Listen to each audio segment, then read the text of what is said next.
Alright guys, real quick, I did end up coming home this weekend. It's my wife's birthday, so anyway, I'm gonna get her, I'm gonna take her out, giving y'all a little bit of the ball spot. But I'm gonna just run through a couple things real quick before I gotta go. I'm fixing to have to go back to work. But anyway, here's what's coming up.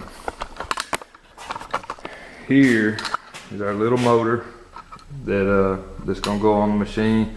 It's a 4-cylinder Kubota motor. It's what they call a reefer unit. It's just a little diesel. The oil pan, if you can see it, is a little thinner. So for all my chopped and screwed guys, it'll allow me to chop it down a little lower. Here is the armature all assembled and everything. Of course, we'll have to take the flywheel off and mount it to the motor first and then put our adapter plate. But anyway, that's what's coming up. Here's the frame that I built. It'll actually be as big as just a regular SAE 200. Right in here is where the motor will sit, and we'll have to do some metal fab to give the engine a place to mount to. But yeah, we'll put the armature and everything back on. I'm gonna have to get some it's called soda, but it's a sandblasting media that I can spray the motor down and actually clean the motor up with it, and it'll dissolve. So you don't want sand and all the moving parts and stuff like the pulleys and the crank flange and all that.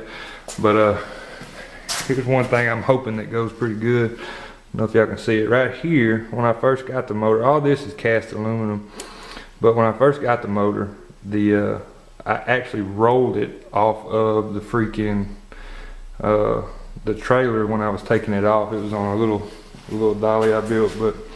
But anyway, that's what's coming up.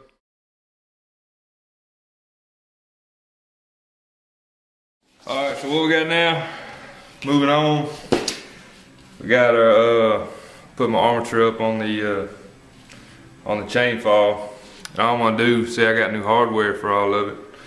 And I'm gonna run these threads just to make sure there's not anything crazy, so I don't have to chase them with a tap. But anyway.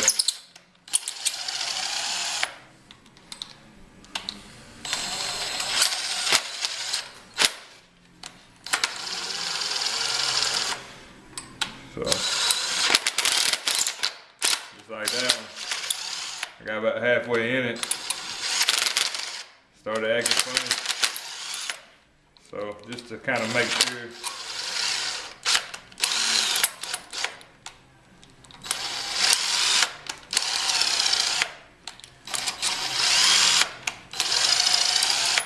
Alright. Now.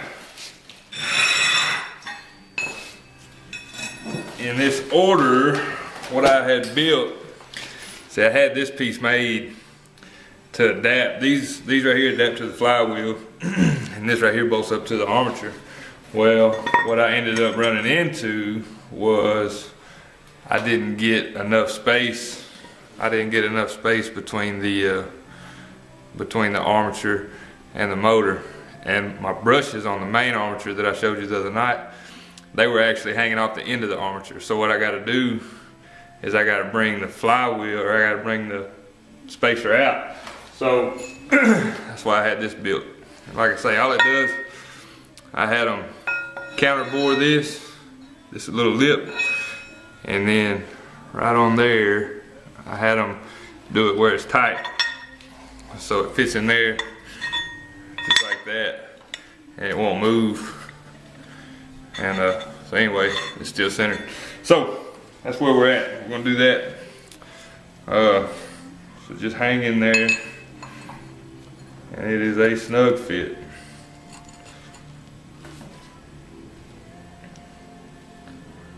Make sure that's lined up. Put this on here. Make sure we get that lined up. We'll get us a bolt. I am gonna put a lock washer on with them. So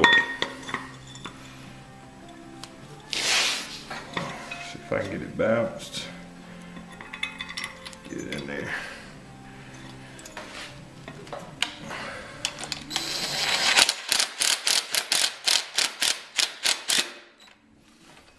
Alright, got one started. The rest of them ought to be pretty easy. So, all I'm gonna do, go through here.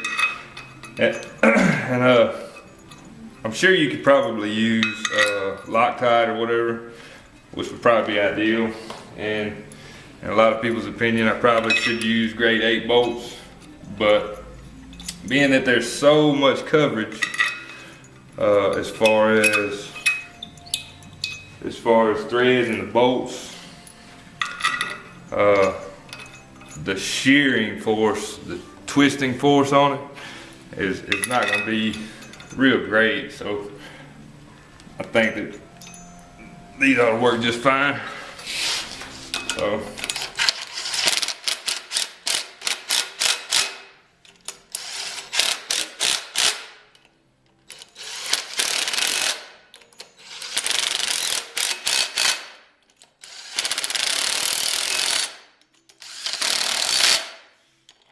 go.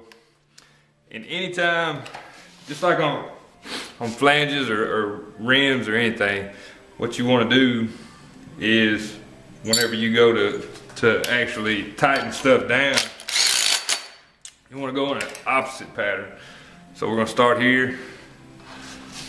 We're going to start here, go here, and then across, and try to get the one furthest away from where you're at. Just like that. So anyway, that's what we're gonna do. So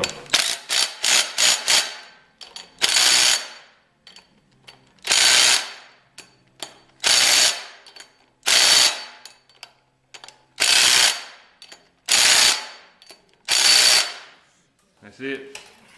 Now you see our studs, if you can see, get you in a little closer. You can see our studs come through.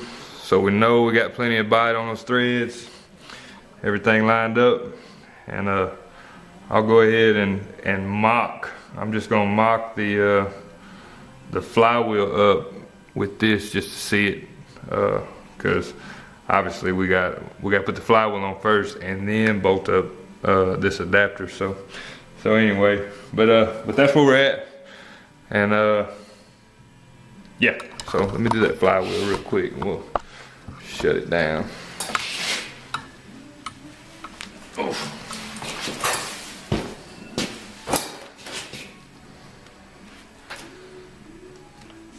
Oh.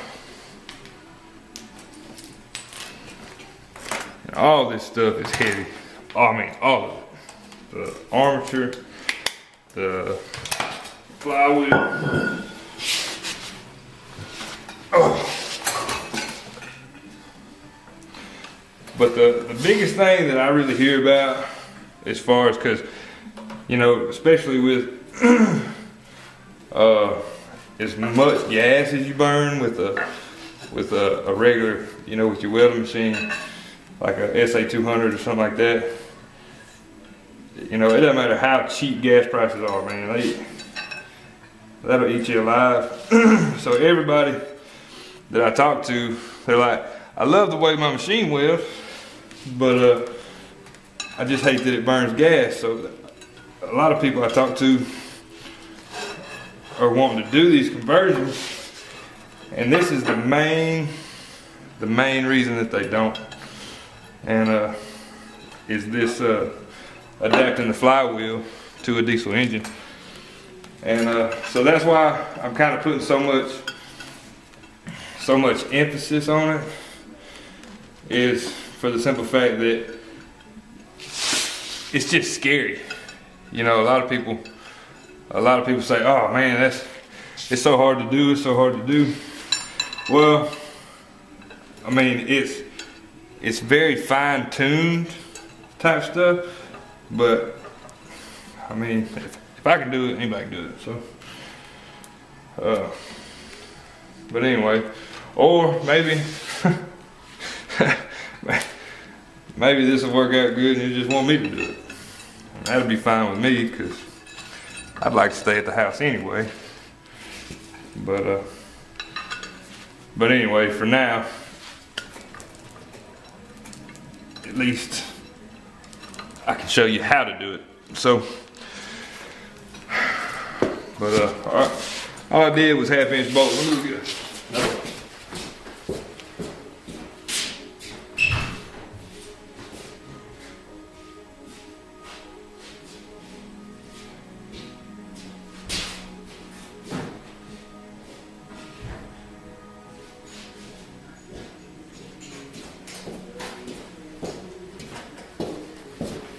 Now most of the motors that you'll get have metric bolts. So obviously these bolt holes here, as far as the flywheel is concerned, those are going to be metric bolts. So, but anyway, these are just, I went to the auto parts store just because these are smaller bolts, and the shear force is going to be just the same as these here. You're going to want a higher grade. Now these are grade 8, so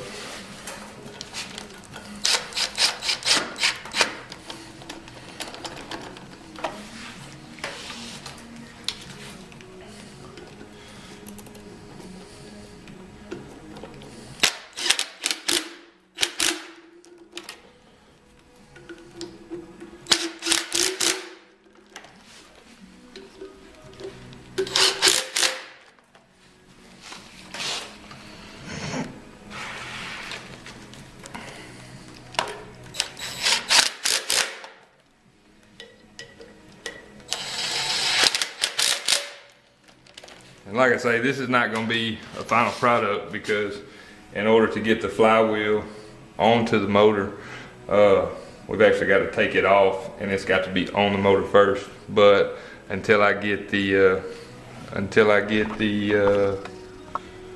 that mounting plate finished and painted and everything, and back on the engine, then we can't put the flywheel on. So anyway, that's that. But like I say, sorry I'm not gonna get to work on it as much as I hoped, but I will get to work on it some. So anyway, that's what's coming up. Check me out on Instagram. Got a Snapchat. I'm gonna try to get a little more involved with all that. I'm starting to kind of get the hang of it. But so just hang in there with me, guys. Thank y'all for watching. Make sure and like Facebook, get on Instagram, find me on Snapchat, subscribe to the channel, and share. Please share with all your friends. It don't matter, pipeliners, people, why, it don't, just everybody. But I appreciate it. Thank y'all for the support. I'll see y'all next time.